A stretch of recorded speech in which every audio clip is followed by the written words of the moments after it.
Good morning children.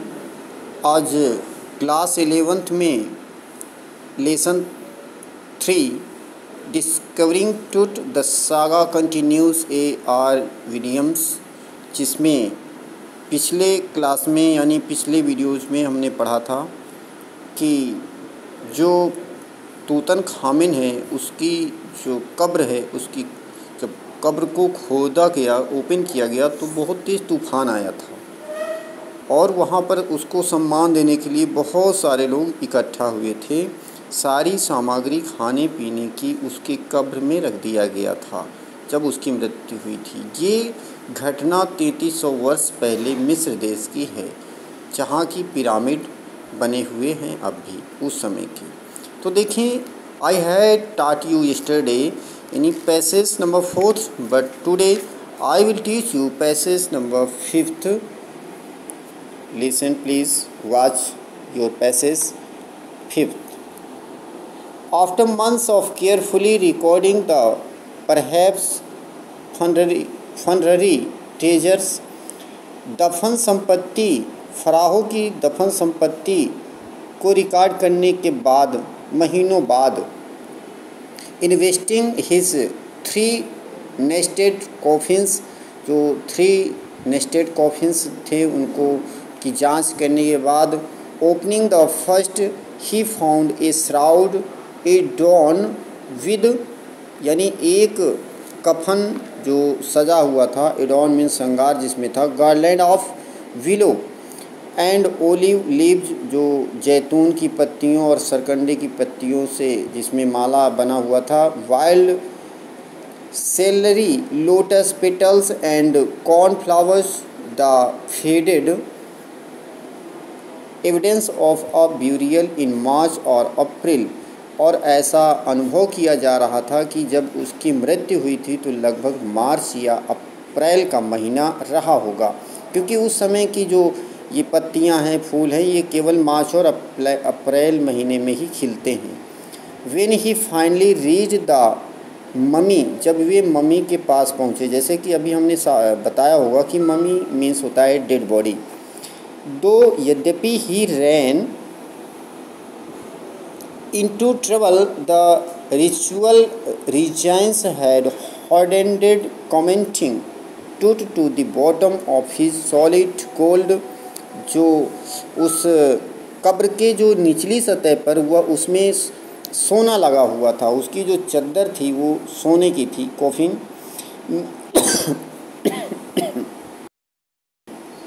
No amount of legitimate force could move them, Carter wrote letter.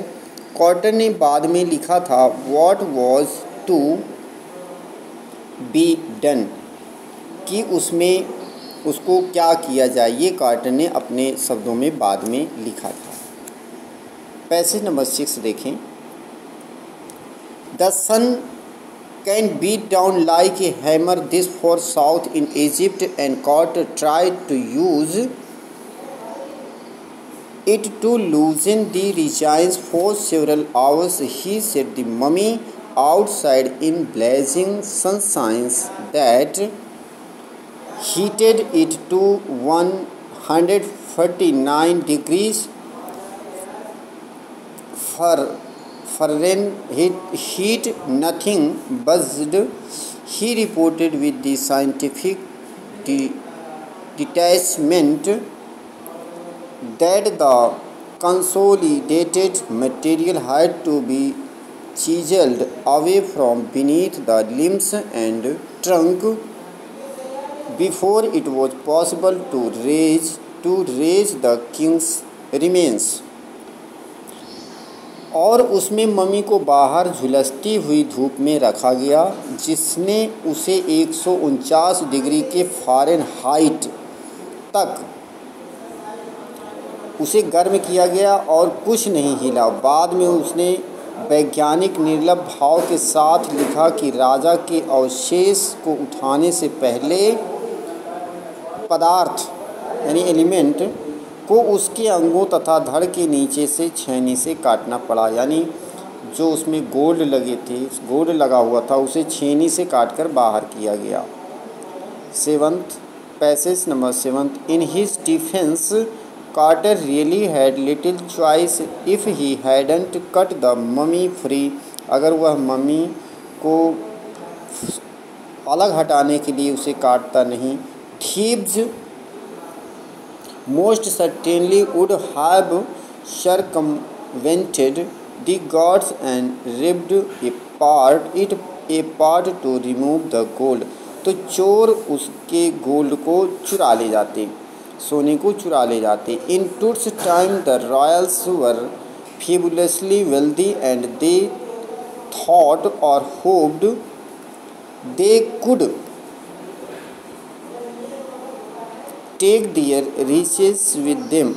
वे अपने साथ उसको ले गए. फॉर हिज जर्नी, अपनी यात्रा में. To the great beyond king Tut, राजा तूतन खामिन, जो पूरा नाम टूट का Tutankhamun, was lavished with glittering goods. यानी जो तूतन खामिन का जो जीवन था वो ऐशो आराम में था. उसके पास बहुत सारी सामग्री हुआ करती थी. गुड्स माने सामग्री या सामान. प्रीसियस कॉलर्स, इनलेड नेकलेसेस, यानी उसके पास हार, ब्रेसलेट्स, कंकन, रिंग्स, अंगूठी, अमूलेट्स एंड सरमोनियल, और बहुत सारे सजावट की सामग्री. Apron sandals, shades for his fingers and toes, and now iconic inner coffin and mask, all of pure gold. सारे गोल्ड के थे, सोने के बने हुए थे, यहाँ तक कि मास्क भी. To separate Tut from his adornments, Carter's men removed the mummies. Carter ने मम्मी को बाहर किया. Head and severed nearly every major joint. Once they had finished they reassembled, यानी उन्होंने हर एक जॉइंट्स को अलग किया. और resembles remains on a layer of sand in a wooden box with padding that concealed the damage. The bed where Tut now rest, यानी जहाँ पर वह तूतन खामिन आराम किया करते थे, उस बेड से उसे हटाया गया. पैसेज नंबर 8 देखें. आर्कियोलॉजी है change substantially in the intervening decades. दशकों बाद वहाँ की जो आर्कियोलॉजी थी, भूविद्ता थी, वो पुरातत्व विज्ञान था, वह उस समय तक कुछ चेंज हो गया था, परिवर्तित हो गया था. डिकेड्स मीन दशक. Focusing less on treasure and more on the fascinating details of life and intriguing mysterious of death, यानी मृत्यु का रहस्य उसमें छिपा हुआ था. It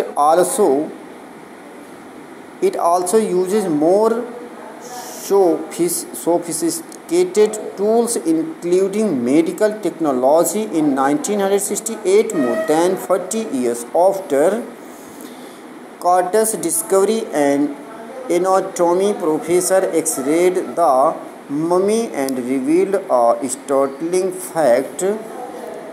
Beneath the resin that cakes his chest, his breast bone and front ribs are missing.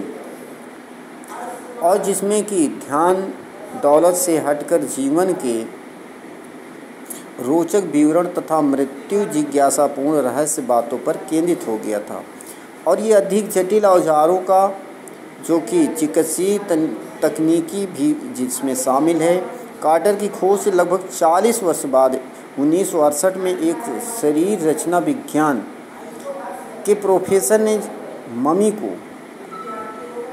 Mummy का x ray किया और एक आश्चर्यचकित कर देने वाला तथ्य का पता लगाया. उसकी छाती पर कठोरता से जमी किशमिशों के नीचे उसकी छाती की हड्डी और 2 आगे की पसलियां गायब हैं. ये पता हुआ एक्सरे से. Passage number 9.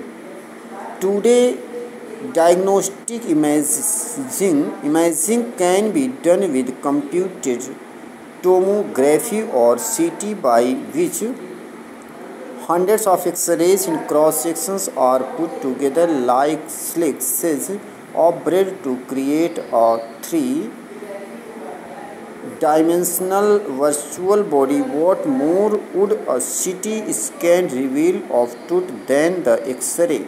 And could it answer two of the biggest questions still lingering about him? How did he die and how old was he at the time of his death? यानी इसमें ये पता लगाया गया कि उसकी उम्र क्या थी और किस कारण से उसकी मृत्यु हुई थी, और जब मृत्यु हुई थी तो उस समय उसकी उम्र क्या थी, इसका पता लगाने के लिए CT स्कैन कराया गया था तूतनखामेन का। पैसेज नंबर 10 देखें। King Tut's demise was a big event even by royal standards. He was the last of his family's line and his funeral was the death rattle of a dynasty, but the particulars of his passing away and its aftermath are unclear।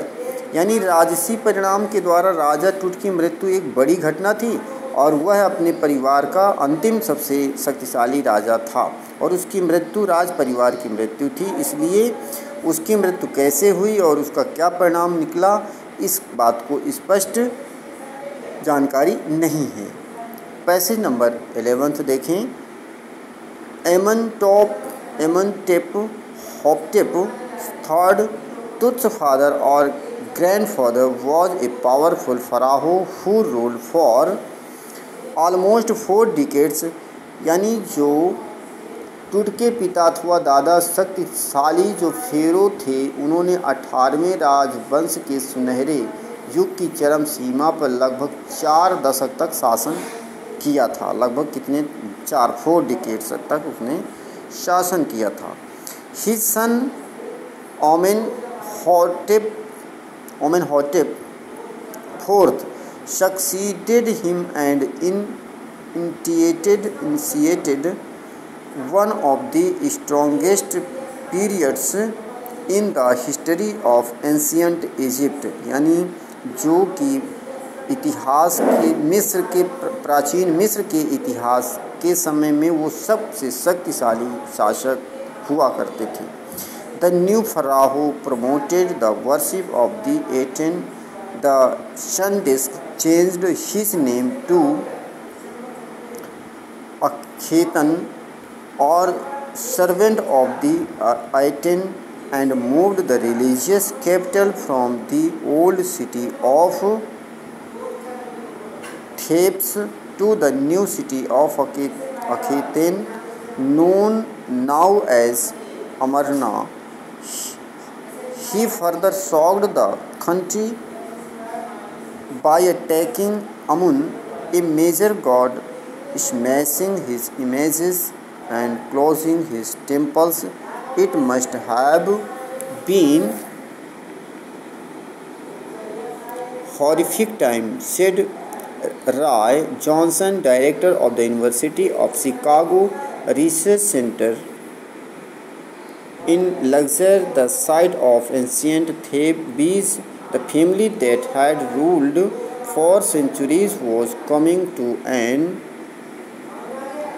end, and then Akhetan went a little weakly। यानी तुत के पिता जो दादा शक्तिशाली फराओं में सबसे थे और अमेनेप जो चौथे थे, उनका जो उत्तराधिकारी बना प्राचीन मिस्र के इतिहास में सबसे ज़्यादा महत्वपूर्ण राजा था।